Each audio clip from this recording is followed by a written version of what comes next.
कुछ अच्छा सा खाने के लिए बना लो, मम्मी आ रही है। क्या कहा तुमने? तुम्हारी मम्मी आ रही है? या तुम्हारी मम्मी का कोई काम धंधा नहीं है क्या? जब भी देखो मुंह उठा करके इधर पहुंच जाती है। अरे यार, मैं क्या इस घर की नौकरानी हूँ क्या कि जब देखो तुम्हारा काम करती रहूं? अब तुम्हारे मम्मी पापा भी आ रहे हैं, उनका भी काम करो नौकरों की तरह। अरे यार, मैंने कब बोला तुम नौकरानी हो? और वैसे भी वो मम्मी है ना, 2-4 दिन अगर रुकने के लिए आ भी जाएंगे तो क्या दिक्कत है इसमें? कसम से राहुल, तुम्हारे माँ बाप भी इतने बेशरम है कि इतना सब कुछ होने के बाद भी वो वापस मुंह उठा करके यहीं पे आ रहे हैं। भूल गए क्या किस तरीके से मैंने उनको बेइज्जत करके इस घर से बाहर निकाला था? फिर भी उनकी हिम्मत देखना, मुंह उठा करके वापस यहीं पे आ रहे हैं। हद हो गई यार। यार मम्मी है, उनका मन नहीं करता होगा कि हमसे मिलने का? और वैसे भी हम उनके बच्चे हैं, हमारा भी तो कुछ फर्ज है ना उनको लेकर। देखो राहुल, माना कि तुम उनके बेटे हो, लेकिन बेटे होने का सारा फर्ज तो तुम निभाते हो ना। उनको हर महीने पैसे तो भेजते हो, फिर उनको क्या तकलीफ है? वो गांव के गवार हैं, उनको गांव में ही रहने दो, शहर में घुसाने की जरूरत नहीं है उनको। अरे कुछ दिनों के लिए तो आ रहे हैं यार वो रहने के लिए, कौन सा यहाँ पे बस रहे हैं? आने दो ना उनको। तुम भी तो एक जिद पे अड़ के बैठ जाती हो।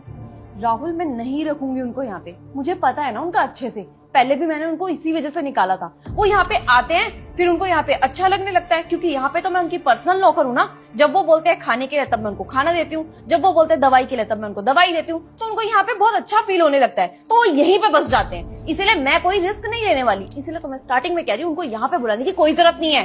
देखो राहुल, सिंपल सी बात है, इस घर में तुम और मैं रहते हैं, तो उन लोगों को ना यहाँ पे लाने की जरूरत नहीं है। अंकिता, आप बहस करके क्या फायदा? अब तो वो निकल भी चुके हैं यहाँ पे आने के लिए, उन्होंने फोन करके बताया मुझे। अब रास्ते में से उनको बोलूंगा कि वापस चले जाओ, कितना अजीब लगेगा यार। और अगर अंकिता 2-4 दिन के लिए आ भी जाएंगे तो हंसी खुशी रह लेंगे यार, क्या दिक्कत है उसमें?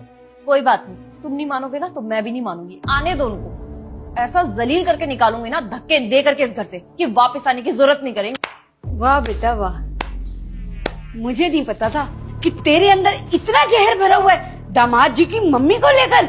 लो, आ गई मम्मी, कर लो जितना जलील करना है। मम्मी, आप यहाँ पर?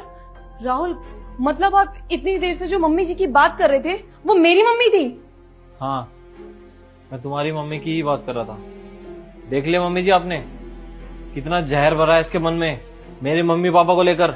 इसीलिए हम लोग मिलजुल कर नहीं रह पाते। और आप क्या कह रहे थे कि मैं नहीं रहना चाहता उनके साथ? अब तो यकीन हो गया ना आपको? अब तो देख लिया आपने अपनी बेटी की असलियत, कि किस तरीके से इसने मेरे पूरे परिवार को तोड़ के रखा हुआ है। शर्म आनी चाहिए तुझे।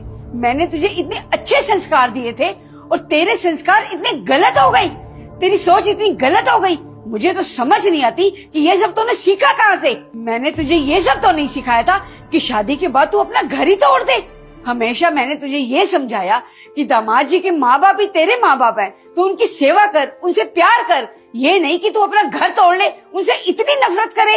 दामाद जी, इसकी तरफ से मैं आपसे माफी मांगती हूँ। मुझे नहीं पता था कि ये आपके मम्मी पापा के साथ ये सब करेगी। अरे नहीं मम्मी जी, आप हाथ मत जोड़िए। क्या करूं, मैं भी मजबूर था।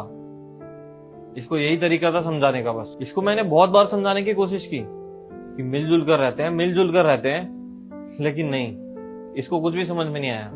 अब आप ही बताओ, अगर आपका बेटा इस उम्र में आपको घर से बाहर निकाल देगा तो आपको कैसा लगेगा? और मम्मी जी, कहने को तो मैं बहुत कामयाब हूँ आज के टाइम पे, लेकिन मेरे माँ बाप भी मेरे साथ नहीं रहते, क्योंकि इसने उनको घर से तो निकाल दिया है। और भगवान ना करे मेरे माँ बाप की तरह आपको भी कभी ऐसा दिन देखना पड़े। हाँ अंकिता, अब तू बता, कल को तेरे भैया भाभी अगर मुझे घर से बाहर निकाल दें तो तुझे कैसा लगेगा? नहीं मम्मी, मैं ऐसा कभी नहीं चाहती, मेरे को बिल्कुल भी अच्छा नहीं लगेगा। लेकिन वो ऐसा करेंगे, निकाल देंगे मुझे घर से बाहर और मैं इस बुढ़ापे में भटकूंगी दर बदर। नहीं मम्मी, आप कैसी बात कर रही हो? मुझे पता है भैया आपसे बहुत प्यार करते हैं और आपकी केयर भी करते हैं। जब तू उनसे ये उम्मीद लगा रही है कि वो ऐसा ना करें, तो तू अपने बारे में क्यों नहीं सोचती? हम जैसे कर्म करेंगे ना, हमें वही सब भुगतना पड़ेगा। देख बेटा, आज अगर तू दामाद जी को उनके मम्मी पापा से अलग कर देगी ना, तो कल को तेरे भैया भाभी मुझे भी घर से बाहर निकाल देंगे, मैं भी दर बदर भटकूंगी। नहीं मम्मी, मैं कभी भी नहीं चाहूंगी कि ऐसा कुछ हो। आप प्लीज मम्मी मेरे को माफ कर दो, मेरे से बहुत बड़ी गलती हो गई है। तुझे अगर माफी मांगनी है ना तो दामाद जी से माफी मांग, मुझसे नहीं। राहुल, प्लीज मेरे को माफ कर दो। मेरे को समझ में आ गया है कि माँ बाप की बेइज्जती होती है ना तो बच्चों को बहुत ज्यादा बुरा लगता है।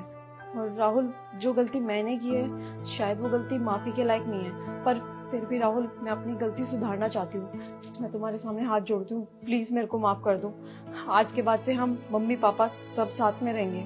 देखो अंकिता, वो मेरे मम्मी पापा हैं और उनको लेकर मेरी कुछ जिम्मेदारी बनती है। मैं इसलिए कह रहा हूँ तुम्हें कि हम सब मिलजुल कर रहते हैं ना साथ में। और जिस घर में माँ बाप का साया रहता है ना अंकिता, उस घर में खुशियों की कभी कमी नहीं होती। Thank you so much mummy ji, आपने इसको समझाने में मेरी इतनी मदद की। आपने मेरा इतना साथ दिया, तभी इसको मैं समझा पाया। मम्मी जी आप बैठिए ना,